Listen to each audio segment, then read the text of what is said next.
ഈ അടുത്ത കാലത്ത് ക്ലിനിക്കിൽ ഒരു പേഷ്യൻ്റ് വന്നിരുന്നു. പുള്ളി ഒരു ടീച്ചറായിരുന്നു. ആ പേഷ്യൻ്റ് വളരെ സങ്കടത്തോടുകൂടിയാണ് വന്ന് പറഞ്ഞത്. കാരണം ആ പേഷ്യൻ്റ് വരാനുള്ളൊരു കാരണം പുള്ളിയുടെ ഒരു ഫ്രണ്ട്, അവരുടെ ഒരു റിലേറ്റീവ് നമ്മുടെ അടുത്ത് വന്ന് അസുഖം മാറിയതുകൊണ്ടാണ് വന്നത്. ഡോക്ടറെ വളരെ സങ്കടത്തോട് പറയാം, ഡോക്ടറെ എനിക്ക് വായ്നാറ്റാണ്. കാരണം അതുകൊണ്ട് ഞാനൊരു ടീച്ചറാണ്, അതുകൊണ്ട് എനിക്ക് സ്റ്റുഡൻസുമായിട്ട് സംസാരിക്കാൻ പറ്റുന്നില്ല. സ്റ്റാഫ് റൂമിൽ ഇരുന്ന് കാര്യങ്ങൾ സംസാരിക്കാൻ പേടിയാണ്, അല്ലെങ്കിൽ ആൾക്കാരായിട്ട് കമ്മ്യൂണിക്കേറ്റ് ചെയ്യാൻ വളരെ ബുദ്ധിമുട്ടാണ്. ഡോക്ടർ, ഞാൻ എല്ലാ മൗത്ത് വാഷും എല്ലാ സാധനങ്ങളും റെഗുലറായിട്ട് ഉപയോഗിക്കുന്നതാണ്, വളരെ കൃത്യമായിട്ട് ഹൈജീനിക്കായിട്ട് പോകുന്ന ഒരു വ്യക്തിയാണ്, യാതൊരുവിധ ദുശീലങ്ങളും ഇല്ലാത്തൊരു വ്യക്തിയാണ്. എന്നിട്ടും ബ്രഷ് ഡെയിലി ഞാൻ ഫുഡ് കഴിച്ചാലും ഇപ്പം സ്കൂളിൽ പോലും ബ്രഷ് കൊണ്ടാണ് പോകാറുള്ളത്, എന്നിട്ട് പോലും എനിക്ക് വായ്നാറ്റം വരികയാണ്. എന്താണ് ഡോക്ടർ അതിൻ്റെ കാരണം? ഞാൻ ആ പുള്ളിയോട് പറഞ്ഞു, ഇതിൻ്റെ വായ്നാറ്റത്തിൻ്റെ യഥാർത്ഥ കാരണം വരുന്നത് കേവലം വായിൽ നിന്നല്ല, അത് വയറുമായിട്ട് ബന്ധപ്പെട്ട ഒരുപാട് കാരണങ്ങളുണ്ട്. അതിൽ ഏറ്റവും പ്രധാനപ്പെട്ടത് വയറുമായി ബന്ധപ്പെട്ടതാണ് അതിൻ്റെ കാരണം. അപ്പോൾ ആ രൂപത്തിൽ വ്യക്തിയെ ട്രീറ്റ് ചെയ്യും, വളരെ എളുപ്പം തന്നെ പൂർണ്ണമായിട്ടും നമുക്ക് മാറ്റിയെടുക്കാൻ പറ്റും. ഞാൻ ഡോക്ടർ സയ്യിദ് മുഹസിൻ. ഇന്ന് നമ്മൾ സംസാരിക്കാൻ പോകുന്ന വിഷയം വായ്നാറ്റത്തിൻ്റെ കാരണം എന്താണ്, ഏത് തരത്തിൽ അത് നമുക്ക് പരിഹരിക്കാം, എന്തൊക്കെ രൂപത്തിൽ അത് വരാതിരിക്കാനുള്ള മുൻകരുതൽ എടുക്കാം എന്നാണ് സംസാരിക്കുന്നത്.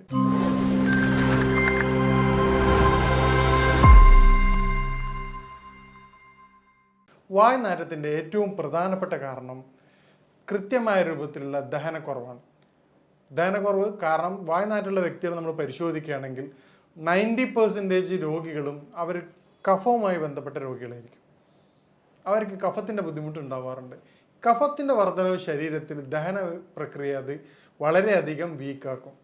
ഈ രൂപത്തിൽ വീക്കാകുന്നതോടുകൂടി കൃത്യമായ ദഹനമില്ലായ്മയും പിന്നീട് ആ കഫം അവിടെ കിടക്കുന്നുണ്ടാകുന്ന സ്മെല്ലാണ് യഥാർത്ഥത്തിൽ വായ്നാറ്റായിട്ട് പുറത്തു വരുന്നത്.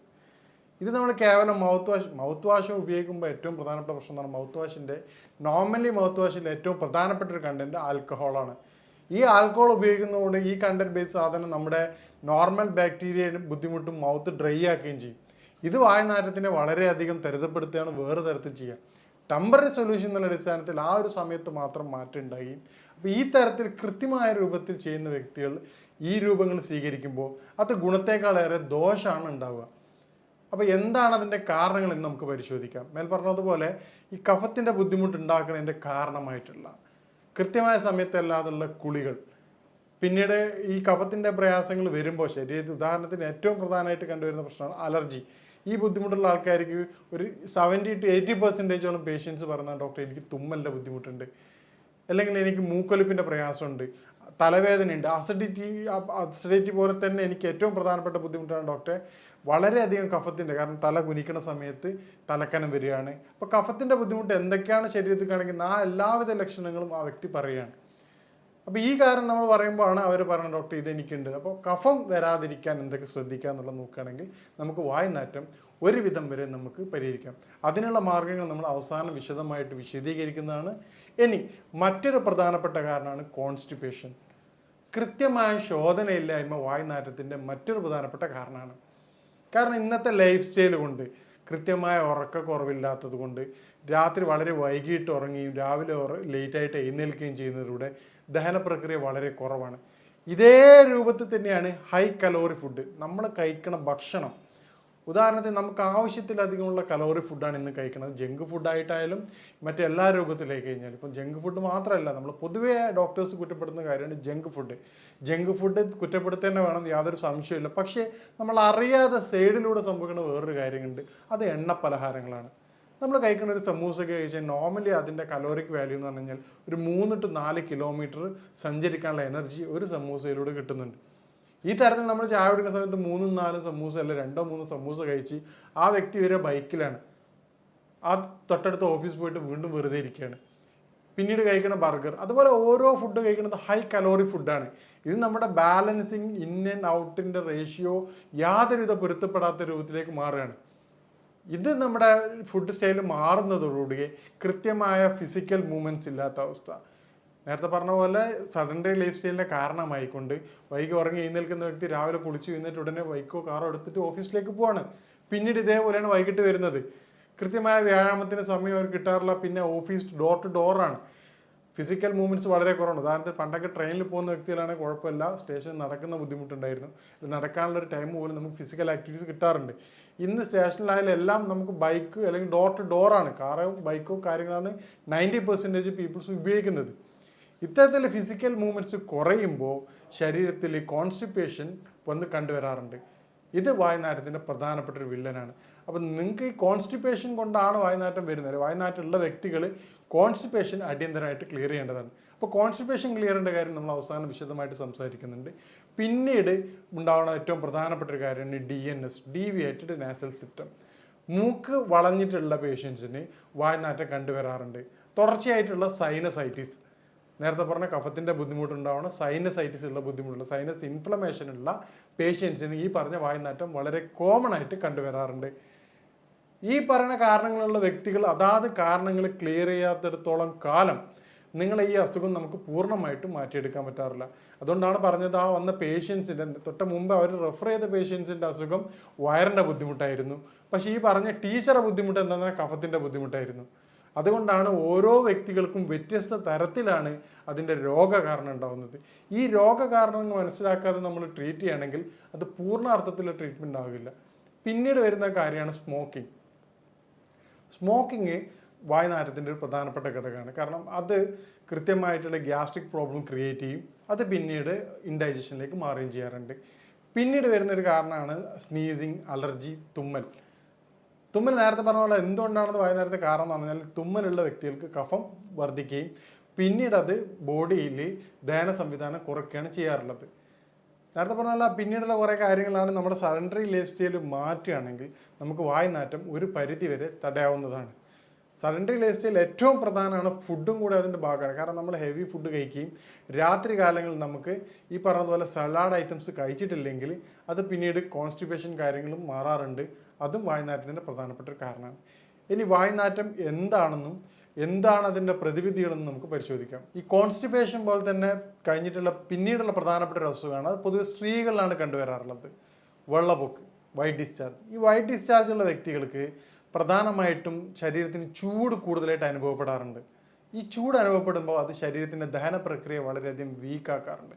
ഇതാണ് ഇൻഡൈജഷനായിട്ട് മാറുകയും പിന്നീട് വായുനാറ്റം. ചില പേഷ്യൻസ് പറയാറുണ്ട്, ഡോക്ടറെ സങ്കടത്തോടുകൂടെ പറയാം, ഡോക്ടറെ എൻ്റെ മകളും പിന്നെ ഭർത്താവൊന്നും എന്നോട് ഈ പ്രശ്നം പറഞ്ഞിട്ടുണ്ടായിരുന്നില്ല, എൻ്റെ കൂടെ ജോലി ചെയ്യുന്നവരാണ് ഈ പ്രയാസം പറഞ്ഞത്.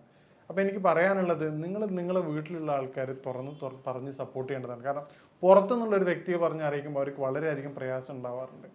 മേൽപ്പറഞ്ഞ കാരണങ്ങൾ നമ്മൾ പരിശോധിക്കുകയാണെങ്കിൽ നമുക്ക് വായുനാറ്റം എന്നുള്ള കാര്യം നമുക്ക് പൂർണ്ണമായിട്ടും മാറ്റിയെടുക്കാവുന്നതാണ്. ഇനി എങ്ങനെ നമുക്ക് വായുനാറ്റങ്ങൾ നേരിടാം എന്നുള്ളതാണ്. വായുനാറ്റത്തിൻ്റെ ഏറ്റവും പ്രതിവിധിയായിട്ട് പറയുന്നത് കാരണങ്ങൾ അറിഞ്ഞു. ഉദാഹരണത്തിന് ഇപ്പം വ്യത്യസ്തമായ രൂപത്തിലാണ് അതിൻ്റെ എഫക്റ്റ് ചെയ്യണത്. നേരത്തെ പറഞ്ഞ ഏറ്റവും പ്രധാനമായിട്ട് കാരണം കഫത്തിൻ്റെ ബുദ്ധിമുട്ടാണ്. ശരീരത്തിൽ കഫത്തിൻ്റെ പ്രയാസമുള്ള വ്യക്തികൾ, ഓരോ വ്യക്തികൾക്കും നേരത്തെ പറഞ്ഞ കാരണം കൃത്യമായിട്ട് നിങ്ങൾ ഐഡൻറ്റിഫൈ ചെയ്യേണ്ടതാണ്.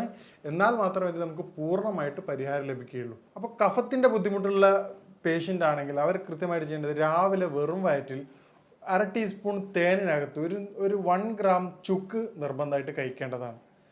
അതുപോലെ തന്നെ പിന്നെ നമ്മുടെ കുളിയുടെ സമയം കൃത്യമായിട്ട് പരിശോധിക്കേണ്ടതാണ്.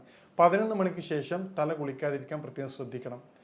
ഈ 2 കാര്യങ്ങൾ ചെയ്യുന്നതിലൂടെ കഫത്തിൻ്റെ ബുദ്ധിമുട്ടുള്ള വ്യക്തികളുടെ പ്രയാസങ്ങൾ നമുക്ക് ഒരു പരിധി വരെ തടയാൻ സഹായിക്കാറുണ്ട്.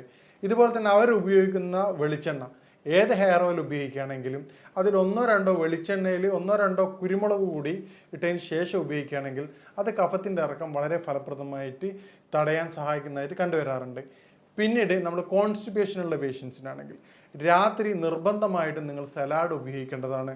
അതുപോലെ തന്നെ നിങ്ങൾ സലാഡിൻ്റെ ഒപ്പം തന്നെ കക്കരി, പപ്പായ എന്നീ ഫ്രൂട്ട്സുകൾ ഉപയോഗിക്കുക. ഒരു വ്യക്തിക്ക് എന്ത് ഭക്ഷണം കഴിച്ചാലാണോ ദഹനത്തിന് സഹായിക്കുന്നത് ആ ഭക്ഷണ സാധനങ്ങൾ നിർബന്ധമായി ഉൾപ്പെടുത്തേണ്ടതാണ്. എല്ലാ വ്യക്തികളും നിർബന്ധമായിട്ടും 1/2 മണിക്കൂറെങ്കിലും ഫിസിക്കൽ മൂവ്മെൻറ്റ്സ് നിർബന്ധമായിട്ട് ചെയ്യേണ്ടതാണ്.